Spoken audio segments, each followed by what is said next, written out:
அல்லேலூயா கர்த்தரையே ஏகமாய் துதியுங்கள். அவர் நடத்தும் செயல்களெல்லாம் பார்த்தோரை துதியுங்கள். வல்லமையாய் கிரியை செய்யும் வல்லோரை துதியுங்கள். எல்லோரையும் ஏற்றுக்கொள்ளும் இயேசுவை துதியுங்கள். ராஜாதிராஜனாமே சுராஜன் பூமியில் ஆட்சி செய்வார். அல்லேலூயா அல்லேலூயா தேவனை துதியுங்கள்.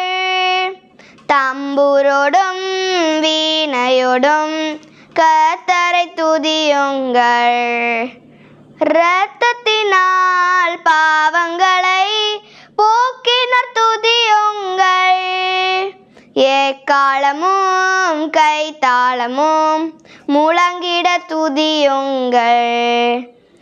எக்காலமும் மாறாதவர் இயேசுவை துதியுங்கள். ராஜாதிராஜனாமே சுராஜன் பூமியில் ஆட்சி செய்வார். அல்லேலூயா அல்லேலூயா தேவனை துதியுங்கள். கர்த்தர் மேல் நம்பிக்கை வைத்து கர்த்தரை தன் நம்பிக்கையாக கொண்டிருக்கிற மனுஷன் பாக்கியவான். எரேமியா 17:7.